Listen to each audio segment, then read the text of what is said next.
Halo Bapak Ibu yang berbahagia, berjumpa kembali dengan saya Dr. Andri dari Rumah Sakit Omni Alam Sutra Tangerang. Di kesempatan kali ini saya ingin mencoba menjawab beberapa pertanyaan tentang sulitnya sembuh dari gangguan kecemasan. Nah, ini memang harus dipersamakan dulu ya persepsi sembuhnya ini. Karena di dalam beberapa kali saya juga berbicara dengan pasien secara langsung maupun juga lewat YouTube video ini, saya suka bilang kepada pasien dan teman-teman di sini bahwa kesembuhan untuk kasus gangguan kecemasan memang memerlukan waktu dan tidak semuanya sama.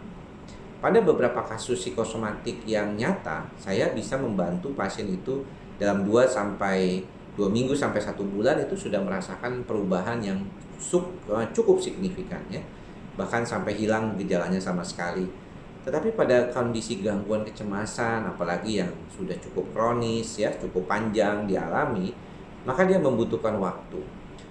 Nah, saya ingin kasih tahu nih ya, bahwa kalau dalam berbagai penelitian yang dilakukan oleh berbagai dokter maupun ilmuwan di seluruh dunia terkait dengan pengobatan dengan obat untuk kasus gangguan cemas maupun depresi, itu ketika disebut yang namanya gejalanya remisi atau berkurang gejalanya, itu artinya 70% sampai 80% gejala berkurang. Jadi orang ini tidak serta-merta ketika dinyatakan dia mengalami remisi itu hilang 100% gejalanya. Ya, jadi tidak demikian. Artinya peran dari pengobatan sendiri memang cukup bagus, cukup signifikan. Pada kondisi yang baik, banyak orang mendapatkan manfaat dari pengobatan. 70-80% gejala bisa sembuh, walaupun itu juga tergantung dari kondisi orang itu sendiri. Tapi namanya juga penelitian, itu ada aja yang memang tidak memenuhi kriteria remisi tersebut. Jadi bisa saja gagal gitu. Bahkan di dalam beberapa penelitian lain dikatakan pasien itu bisa berulang gejalanya bahkan setelah sembuh atau menghilang gejalanya tersebut. Itu bisa sampai lebih dari 50%. Itulah mengapa saya suka bilang juga selain daripada pengobatan dengan obat yang baik, kita juga perlu memberikan kesempatan pada diri kita untuk belajar terkait dengan hal-hal apa saja yang kita bisa bantu untuk mengatasi kecemasan dan pikiran-pikiran negatif kita terkait dengan tubuh kita sendiri.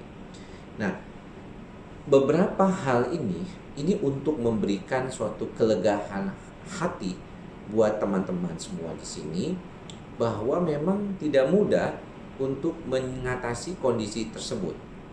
Bahwa keadaan yang berkaitan dengan kondisi keseharian kita sehari-hari mungkin akan sangat dominan terpengaruh juga oleh faktor-faktor lingkungan. Bukan cuma faktor di dalam internal kita saja. Seperti misalnya pengobatan dengan obat misalnya. Itu juga salah satu yang paling dominan terjadi.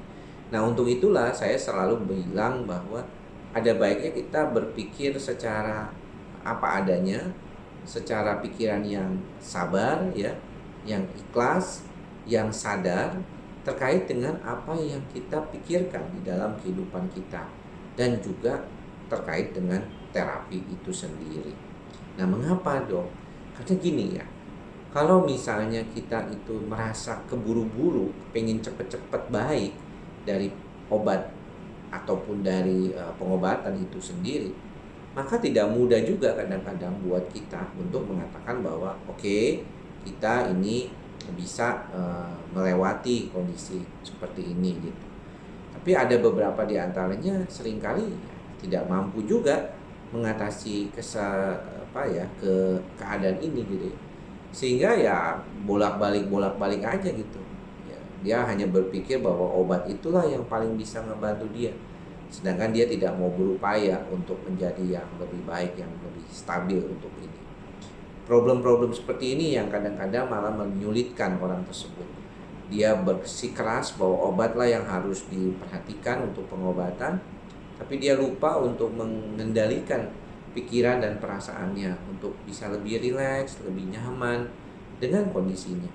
Seringkali problemnya memang berasal dari diri kita sendiri.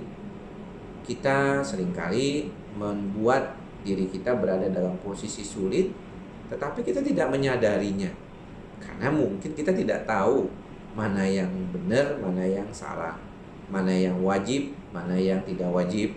Sehingga kadang-kadang kita melakukan hal-hal yang tidak penting dan malahan membuat kita tidak bagus ke depannya.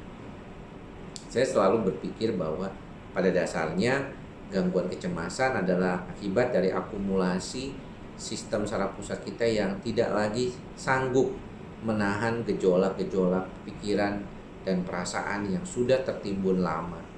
Dan ini memang perlu di-relief atau dilepaskan sedikit demi sedikit. Kita pun perlu jadi orang yang berubah. Jangan cuma mengandalkan pengobatan, tetapi kita sendiri tidak mau mencoba belajar untuk mengubah diri kita sendiri. Karena kalau demikian tidak akan ada baiknya, dan malahan kita akan menjadi kesulitan ke depannya. Jadi semoga apa yang saya sampaikan ini bisa bermanfaat, dan mungkin kita harus mulai belajar saat ini.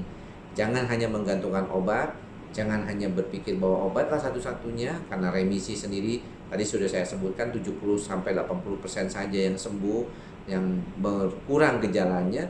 Artinya kalau orang dikatakan sembuh atau remisi itu 70-80% saja yang berkurang gejalanya, bukan 100% loh. Jadi kita perlu menjelaskan ini baik-baik kepada pasien agar dia memahami bahwa oh ternyata obat itu lebih sifatnya ngebantu ya dok. Betul, tapi memang sangat penting.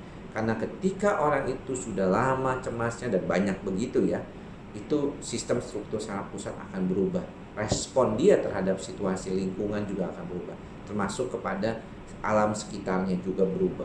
Jadi ketika orang itu berhadapan pada situasi-situasi yang membuat dia muncul respon stresnya, ketika orang itu sebenarnya sudah cemas duluan, maka akan berbeda dengan orang-orang yang sebelumnya belum pernah cemas. Jadi demikian apa yang bisa saya sampaikan pada kesempatan kali ini. Tetap jagalah kesehatan jiwa dan raga kita, karena itu saling berkaitan dan mempunyai cara untuk membantu diri kita, baik dari sisi fisik maupun dari sisi mental kita juga.